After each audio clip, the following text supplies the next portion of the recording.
December 24, 2023, alas 2:30 na madaling araw. Habang naglalakad ako papuntang simbang gabi, may isang babaeng nakaputing bestida ang huminto sa harap ko. Tinanong niya ako ng ganito, "Kailan ka ba mamamatay?" Hindi ko siya kilala. Pero kilala niya ako at kilala niya ang sumpa na inilagay sa buong pamilya namin noong Pasko ng 2018. Ngayong gabi, sasabihin ko sa inyo kung bakit hindi dapat makamali ng dasal sa ika-9 na araw ng simbang gabi kung may kulam sa iyong pamilya. Kabanata 1, ang pamilya sa Maynila at ang regalong bawal buksan. Noong Disyembre ng 2018, masaya pa ang buhay namin sa isang maliit na apartment sa Pasay, malapit lang sa Baclaran Church. 6 kaming magkakapatid. Ako ang panganay na si Mariso, 24 anyos noon, nagtatrabaho bilang cashier sa isang mall. Ang tatay namin, si Mang Tony, 15 taon ng Eblay sa Riyadh. Tuwing Pasko lang siya umuwi, kaya naman sobrang saya namin nang sabihin niya makakauwi siya ng 2 linggo para sa holidays. December 15, gabi ng Sabado, dumating si tatay. Bitbit niya ang malaking bag na puno ng pasalubong, mga tsokolate, pabango, damit, laruan para sa mga bata. Pero may isang kahon na iba.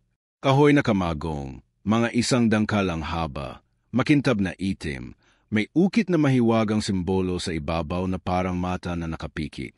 May maliit na lock na gawa sa tanso at isang susi na nakasabit sa maliit na pulang laso.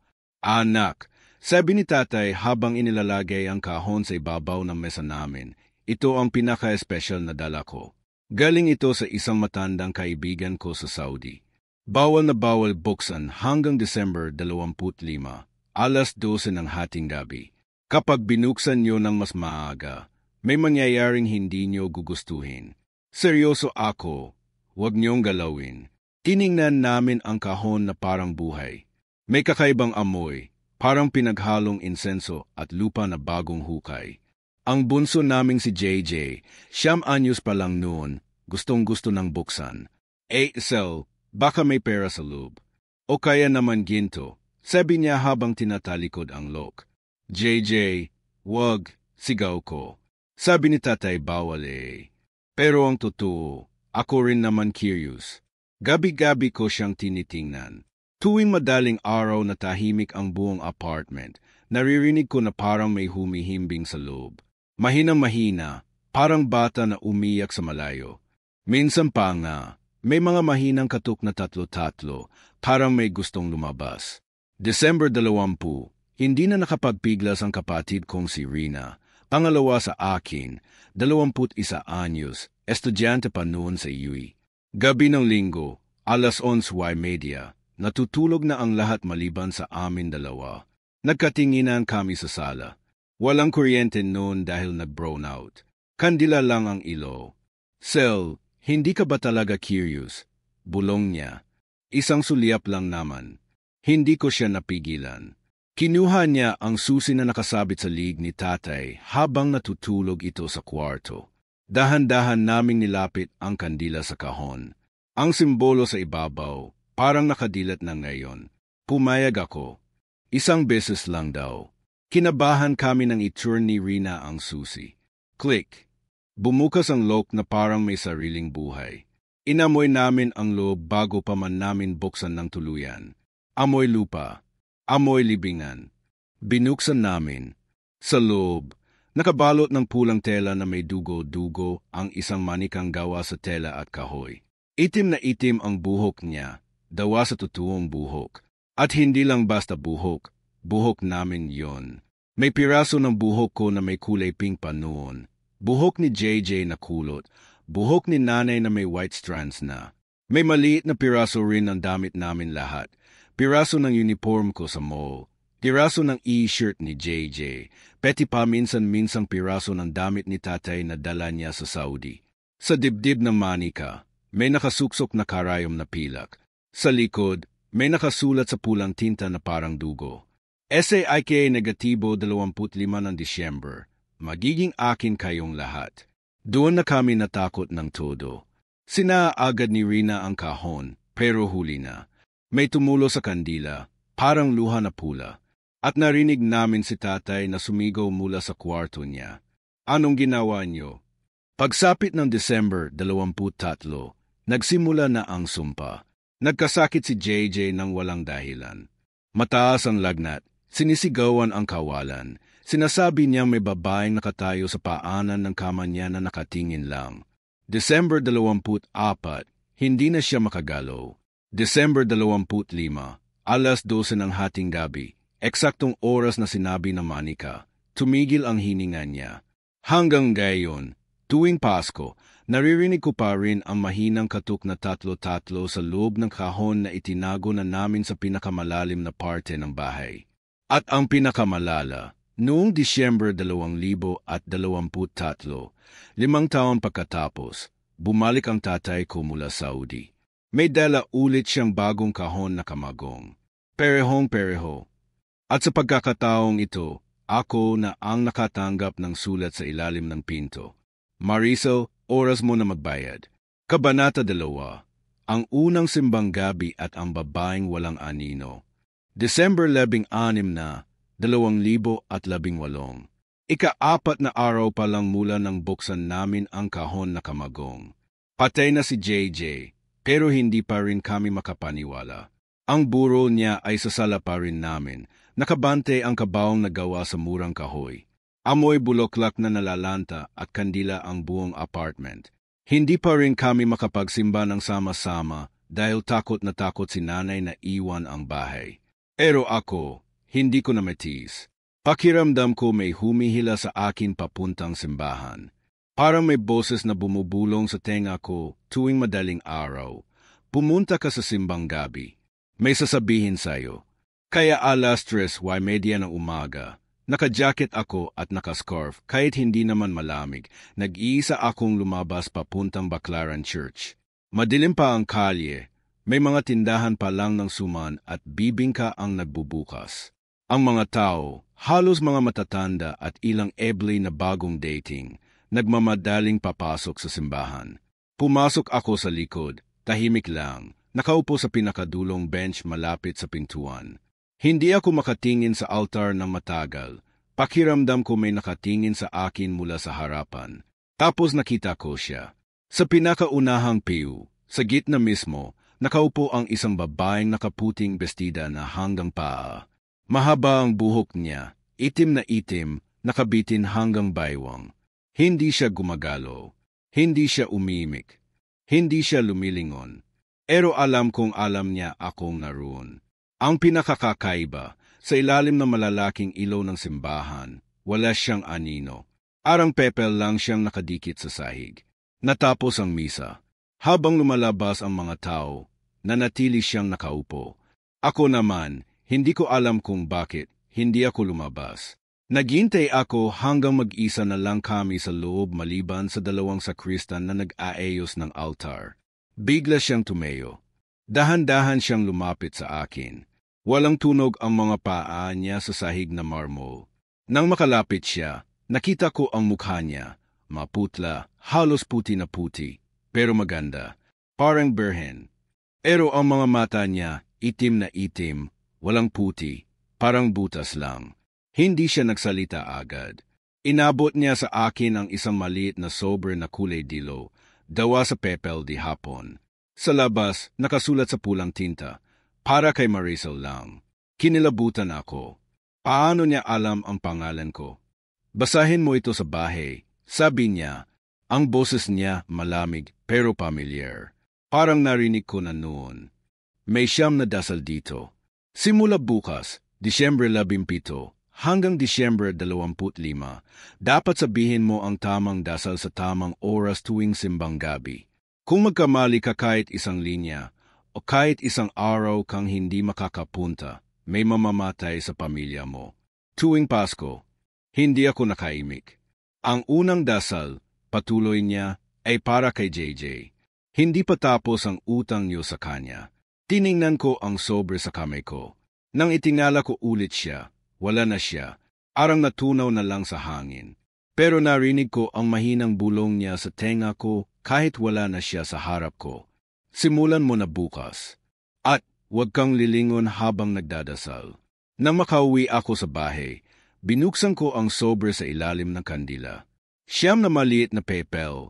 Bawat isa ay may nakasulat na dasal na hindi ko pa naririnig kahit kailan. Hindi Latin, hindi Tagalog, parang Bicolano o Wari na may halong Latin pa ring. Sa ibaba ng unang dasal, may nakasulat, para kay JJ. Sabihin sa ika-4 na araw ng simbang gabi, eksaktong 4 oras 44 minuto ng umaga, pagkatapos ng huling ebanghelyo. Kung hindi, babalik siya. Pero hindi na siya ang JJ na kilala mo. Hindi ako nakatulog ng gabing iyon. Tuwing isasarado ko ang mata ko, nakikita ko ang mukha ng babaeng walang anino.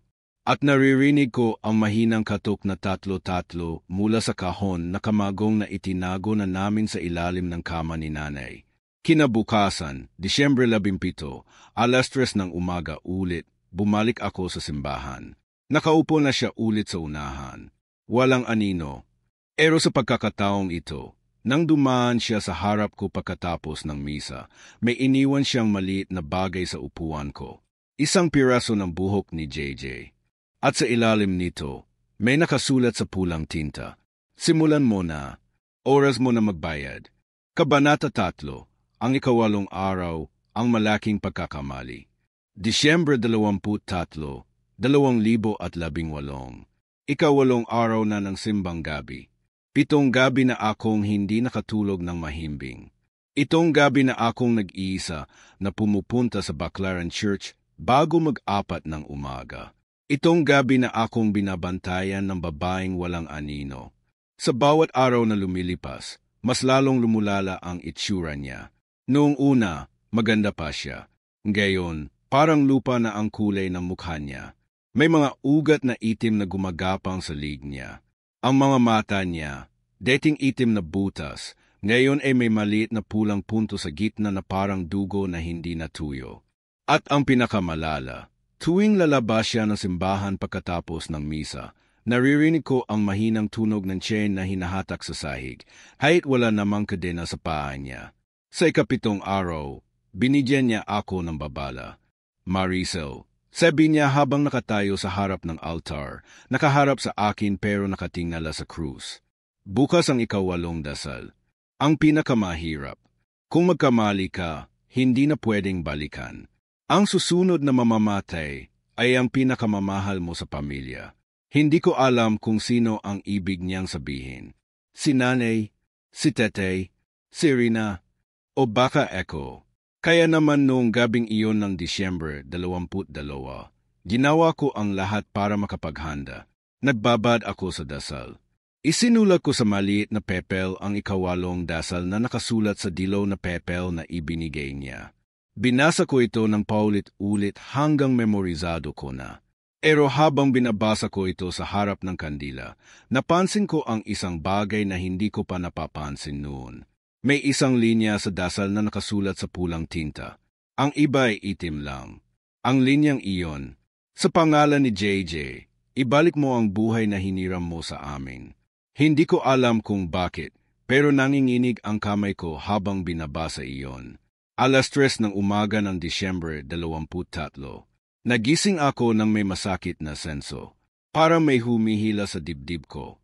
Si nanay, nakahiga pa rin sa tabi ko. Pero malamig na ang katawan niya kahit buhay pa. Si tatay, wala na sa kwarto. Natutulog sa sala, nakayakap sa larawan ni JJ. Hindi ko na alam kung paano ako nakalabas ng bahay. Pakiramdam ko parang may nagtutulak sa akin papuntang simbahan. Pagdating ko sa Baclaran, puno na ng tao. Pero alam ko agad kung saan siya nakaupo. Sa unahan, sa gitna, walang anino. Ang misa ay nagsimula ng normal. Pero habang umawit ang koro, napansin ko na hindi gumagalaw ang bibig niya. Pero naririnig ko ang boses niya sa loob ng ulo ko.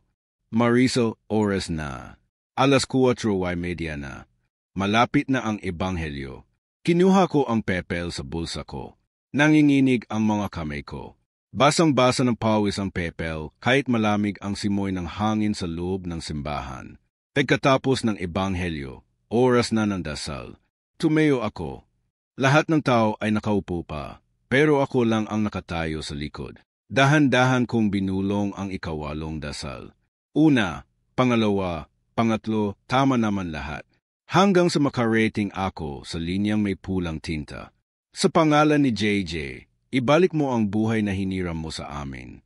Pero sa sobrang kaba, sa sobrang antok, sa sobrang takot, napalitan ko ang isang salita. Sa halip na hiniram mo sa amin, nasabi ko, hiniram namin sa'yo. Isang salita lang. Isang maling salita. Biglang nawala ang tunog sa paligid ko. Parang bumaliktad ang mundo. Ang mga ilaw sa simbahan, nag-iba ng kulay. Pula, itim, pula ulit. At ang babaeng walang anino, unti-unting lumingon sa akin. Sa unang pagkakataon, nakita ko siyang ngumiti. Hindi maganda ang ngiti niya. May mga ngipin siyang matulis. At sa gitna ng mga ngipin niya, may maliit na piraso na tela na pamilyar sa akin. Piraso ng damit ni JJ na inilagay namin sa kabaong. Tumakbo ako palabas ng simbahan. Pero hindi ako makalabas. Parang may nakaharang na invisible wall sa pintuan. Narinig ko ang boses niya sa loob ng ulo ko. Tapos na, Marisol, binigay mo na siya pabalik. Nang makalabas ako sa wakas, 5:00 na ng umaga. Tumakbo ako pauwi. Pagdating sa apartment, nakita ko si tatay na nakahandusay sa sahig, nakayakap pa rin sa larawan ni JJ. Pero ang larawan, blanko na. At sa kwarto namin ni nanay, nakita ko si Rina. Nakahiga sa kama namin, nakatingala, walang buhay. Ang mga mata niya, bukas pa rin. Pero sa loob ng mga mata niya, may nakikita akong maliit na figura na nakatayo sa paanan ng kama niya. Si JJ. Pero hindi na siya ngumingiti tulad noon. Nakatitig lang siya sa akin. At sa kamay niya, hawak niya ang kahon na kamagong. Bukas na. At sa loob, wala na ang manika. Sa halip, may bagong bagay doon. Isang maliit na papel. Sa papel, nakasulat.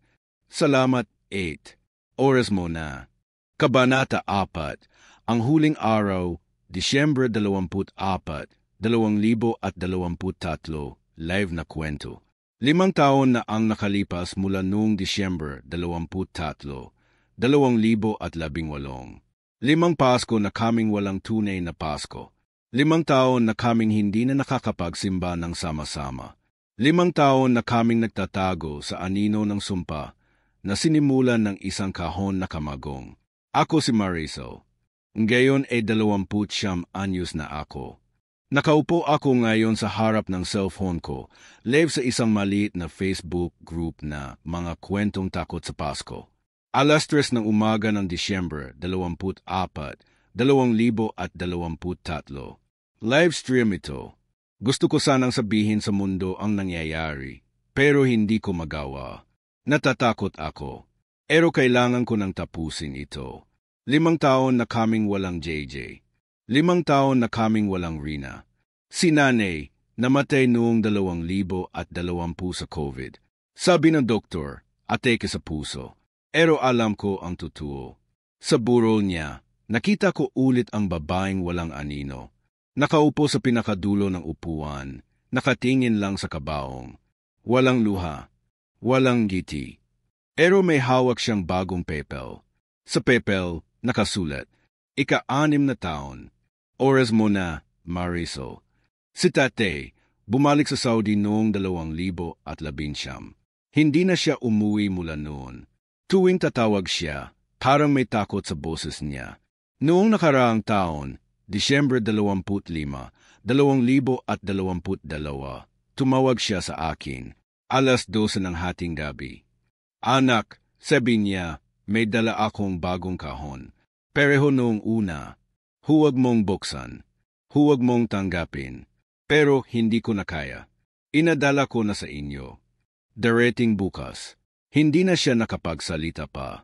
Narinig ko lang ang mahinang tunog ng chain sa background at ang boses ng babae. Tapos na, Tony, oras mo na. Hindi na siya tumawag ulit. Ngayong 2023, ako na lang mag-isa sa apartment. Walang kasama. Walang Pasko. walang regalo. Pero may isang bagay na darating ngayong araw na ito. Alam ko, nararamdaman ko, 3:15 ng umaga. Nasa livestream ako. May 50 viewers pa lang. Mga kaibigan sa Facebook, mga taga-Pasay, mga ebloy na gising pa sa ibang bansa. Nagkukuwento ako ng buong pangyayari. Mula sa kahon, hanggang sa babaeng walang anino, hanggang sa ikawalong araw. Gayon, sabi ko sa camera, 9 na araw ng simbang gabi. 5 taon na akong hindi nakakapunta. Pero ngayon, kailangan ko nang tapusin ito. Biglang may notification sa cellphone ko. May nag-text. Hindi ko kilala ang number. Marisol, 4:00 na. Oras mo na magsimula. Huwag kang magkamali. Ito na ang huling dasal. May attachment. Isang audio file. Inindot ko. Ang boses sa audio, si JJ. AT. Tulong. Tulong. Nasa loob ng simbahan. Tulong. Hindi ko na napigilan. Tumakbo ako palabas ng apartment. Walang jacket. Walang scarf. Umulan. Malamig. Pero parang nasusunog ang katawan ko. Habang tumatakbo ako papuntang Baclaran, naririnig ko ang mahinang katok na tatlo-tatlo mula sa loob ng bag ko. May dala akong maliit na bag. Sa loob, ang 9 na dilaw na pepel. At ang huling dasal. Pagdating ko sa simbahan, 4:20 na. Walang tao. Sarado na ang gate. Pero may isang maliit na butas sa gilid. Kumasok ako. Walang ilaw. Pero may mga kandila sa altar na nagliwanag mag-isa. Sa unahan, nakaupo siya. Ang babaeng walang anino. Pero ngayon, may anino na siya. Anino ni JJ. At sa tabi niya, si Rina. At si Nanay. At si Tete. Lahat sila, nakatayo sa likod niya. Nakatingin sa akin. Walang ngiti. Walang luha. Pero may hawak silang bagong kahon na kamagong. Bukas na. Sa loob, wala na ang manika. Sa halip, may bagong baday. Isang maliit na salamin. Sa salamin, nakita ko ang sarili ko. Pero hindi ako ang nasa loob ng salamin. Si JJ ang nakatayo sa likod ko. At sa kamay niya, hawak niya ang cellphone ko. Sa screen ng cellphone, nakikita ko ang live stream ko. At sa comment section, may bagong comment. Mula sa account ko, salamat sa panonood. Oras ko na magsimula ulit. Simula bukas, Disyembre 25, 2023, ikaw naman ang manonood. At sa ilalim ng comment, may bagong attachment. Isang bagong audio file. Pinindot ko. Ang boses ko. AT. Tulong. Tulong. Nasa loob ng simbahan. Tulong. At sa likod ng boses ko, naririnig ko ang mahinang katok na tatlo-tatlo. Mula sa loob ng kahon na kamagong, na nasa harap ko ngayon, bukas na, at sa loob, wala na akong makita, kundi ang sarili kong mukha, nakatitig sa akin, at nakangiti. Parang siya na ang bagong babaeng walang anino. Kabanata 5, ang labanan sa loob ng simbahan. 4:30 ng umaga, Disyembre 24, 2023. Nasa loob ako ng Baclaran Church. Sarado na ang lahat ng pinto, pero nakapasok ako sa maliit na butas sa gilid ng bakod. Walang tao, walang ilaw. Tanging ang mga kandila sa altar ang nagliwanag ng mag-isa, parang may sariling buhay. Pula ang apoy, hindi dilaw, at ang amoy lupa na bagong hukay, halo ng insenso at dugo. Nakatayo ako sa gitna ng islo. Sa harap ko, sa pinakaunahan, nakaupo pa rin ang babaeng nakaputing bestida. Pero ngayon, hindi na siya mag-isa. Sa kaliwa niya, si JJ. Sa kanan niya, si Rina. Sa likod niya, si Nanay at si Tate. Lahat sila, nakatayo ng tuwid, parang mga estatwa. Walang kurap, walang galaw. Pero alam kong buhay sila. Naririnig ko ang mahinang hininga nila, sabay-sabay, parang isang hininga lang. Sa harap nila, sa ibabaw ng altar, nakabukas ang bagong kahon na kamagong. Sa loob, hindi na manika. Sa halip, may maliit na salamin na bilog, dawa sa itim na kristal. Sa gitna ng salamin, nakikita ko ang sarili ko. Pero hindi ako ang gumagalaw doon. Ang imehe ko sa salamin, nakangiti. At ang ngiti niya, hindi ko kailanman ginawa yon. Marisol, sabi ng babae. Ang boses niya ngayon, hindi na malamig. Mainit. Familiar. Parang boses ni Lola Lusing na namatay noong 1990. Halika rito. Oras na. Hindi ko alam kung paano ako nakagalaw. Para may humila sa akin. Isang hakbang. 2. Hanggang makarating ako sa harap ng altar. Nang makalapit ako, unti-unting tumayo ang babae. Ang bestida niya, hindi na puti. Itim ng gayon. At sa ilalim ng bestida, nakikita ko ang mga paa niya, hindi paa ng tao. Kula, matulis ang mga kuko, at may mga ugat na itim na gumagapang mula sa paa hanggang lig. Alam mo ba kung sino ako? Tanong niya. Hindi ako makapagsalita. Tumango lang ako. Lola Lusing ako. Ang lola ninyo na hindi nyo kailanman binigyan ng misa. Ni minsan. Mula nang mamatay ako noong 1990. Wala kayong ginawa kundi kalimutan ako. Walang kandila. Walang dasal. Walang pagkain sa altar. Ni isang tabi-tabi po kapag nadadaanan nyo ang lumang bahay ko sa probinsya. Tumingin siya sa mga pamilya ko na nakatayo pa rin sa likod niya. Kaya ginawa ko ang sumpa. Noong 2018, tinadala ko ang kahon kay Tony. Alam kong bubuksan nyo. Alam kong magkakamali kayo. At alam kong darating ang araw na ito. Tumingin siya sa salamin. Ang huling dasal na ibinigay ko sa iyo noong 2018, hindi para patayin kayo. Para palayain kayo. Pero ginamit nyo ito ng mali. Kaya ngayon, kailangan mong tapusin ito ng tama. Inabot niya sa akin ang huling dilaw na pepel. Ang 9 na dasal. Basahin mo itong ngayon. Eksaktong 4 oras 44 minuto ng umaga. Sabihin mo ng malakas. At sa pagkakataong ito, huwag kang makamali. Tiningnan ko ang orasan sa cellphone ko. 4 oras 43 minuto na. Kinuha ko ang pepel. Nanginginig ang kamay ko. Binasa ko ng malakas. Sa pangalan ng mga yumao. JJ, Rina, Nanay, Tatay, at Lola Lusing, ibalik mo ang mga kaluluwa na hiniram mo sa amin. Palayain mo kami sa sumpa ng limot. At tanggapin mo ang aming huling handog, ang aming alaala. Nang masabi ko ang huling linya, biglang nawala ang pula sa mga kandila. Bumalik sa dilaw. At ang mga pamilya ko, unti-unting ngumiti. Tunay na ngiti. Ngiti ni JJ noong bata pa siya. Ngiti ni Rina noong graduation niya. Ngiti ni Nanay noong una akong nagtrabaho. Ngiti ni Tatay noong una siyang umuwi mula Saudi. At si Lola Lusing, unti-unting nawala ang mga ugat na itim sa lig niya. Bumalik ang kulay sa mukha niya. At ang bestida niya, bumalik sa puti.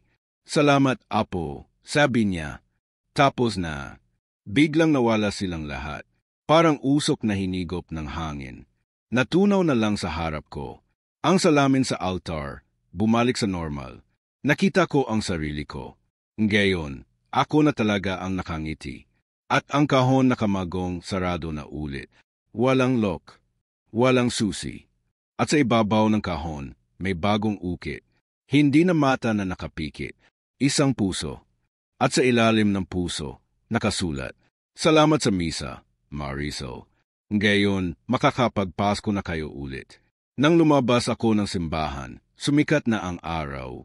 Disyembre 25, 2023. At sa unang pagkakataon sa loob ng 5 taon, narinig ko ang tunog ng kampana ng baklaran na tumutugtog ng Pasko na naman.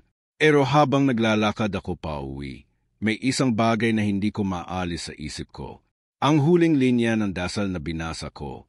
At tanggapin mo ang aming huling handog, ang aming alaala. At nang tiningnan ko ang cellphone ko, nakita ko ang live stream ko. May 10,000 viewers na. At sa comment section, may isang comment na paulit-ulit na lumalabas. Mula sa account na Lola Lusing 1,990. Salamat sa misa, Apo. Oras mo na magsimula ulit sa susunod na Pasko. Kabanata 6, Disyembre 25, 2023, alas 7 ng umaga. Nakaupo ako sa maliit na mesa namin sa apartment. May mainit na bibingka at tsokolet sa harap ko. 5 taon ko nang hindi naaamoy ang Pasko, pero ngayon bumalik na lahat. Amoy puto bumbong sa labas, tugtugan ng Jose Marichan sa kalsada, tawanan ng mga bata. Parang normal na ulit ang mundo. Kahapon pa-live ang kwento ko sa Facebook. Umabot na mahigit 50,000 ang nanood. Uno na mensahe ang inbox ko. Salamat sa kwento, Marisol. Naluha ako. Grabe, totoo ba talaga yon? Mag-iingat na ako sa simbang gabi. May mga nagpadala pa ng cash para daw, pangkandila kay Lola Lusing. Natatawa na lang ako habang nagbabasa.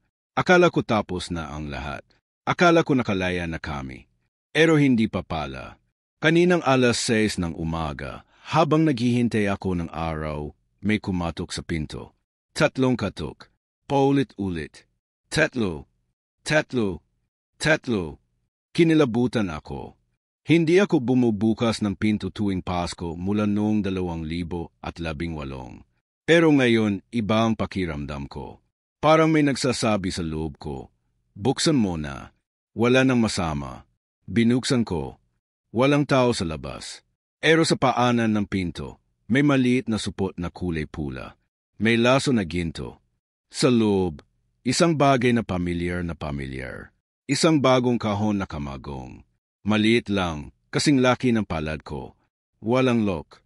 Walang susi. Sa ibabaw, nakaukit ang puso na nakita ko kahapon sa simbahan. Binuksan ko ito ng dahan-dahan.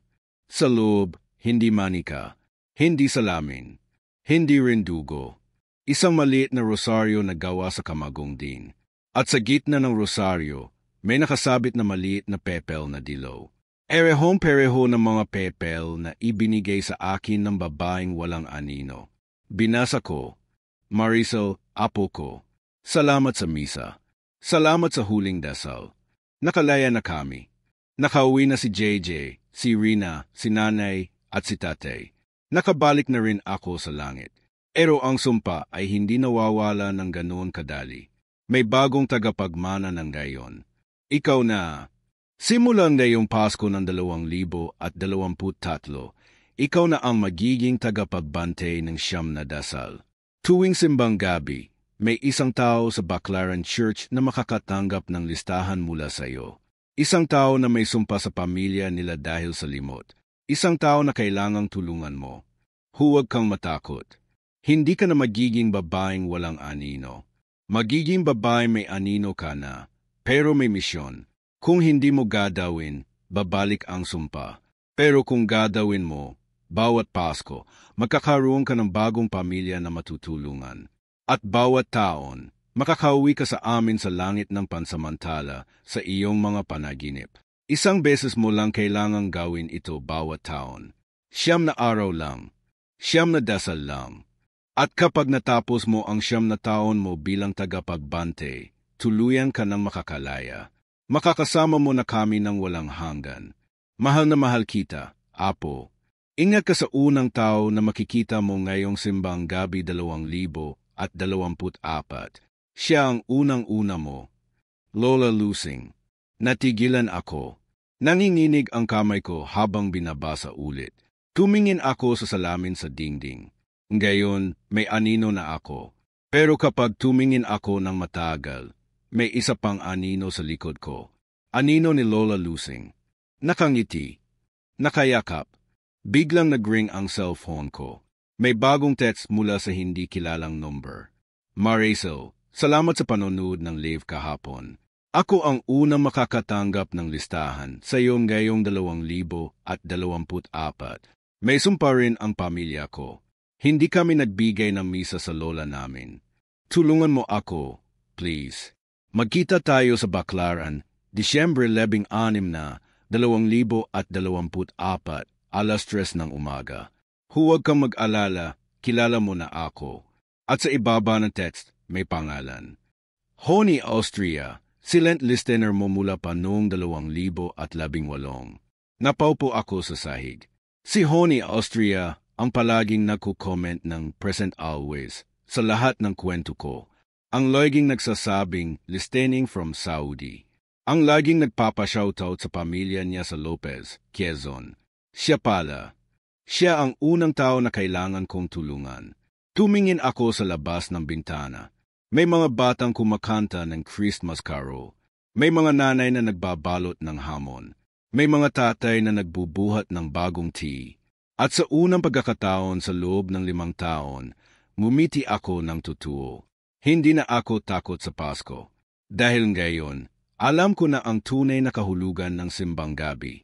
Hindi lang ito para matupad ang wish. Para makapagbigay ng pangalawang pagkakataon sa mga pamilyang nakalimot. At ako na ngayon ang bagong tagapagbantay. Kaya kung ngayong Disyembre 2024, makakita kayo ng babaeng nakaputing bestida sa Baclaran Church, nakaupo sa unahan, may anino na sa sahig, at may hawak na dilaw na sober. Huwag kayong matakot. Lapitan niyo ako. Sabihin niyo lang, Lola Lusing St. May, at tutulungan ko kayo. Dahil ang sumpa ay hindi nagtatapos, nagbabago lang ng anyo. Nagiging pag-asa. Magkita tayo ulit sa susunod na Pasko. At sa susunod pa, hanggang sa matapos ko ang 9 na taon ko. Hanggang sa makasama ko na silang lahat ng tuluyan. Merry Christmas, mga kaibigan. At mag-ingat kayo sa simbang gabi. Dahil baka kayo naman ang susunod.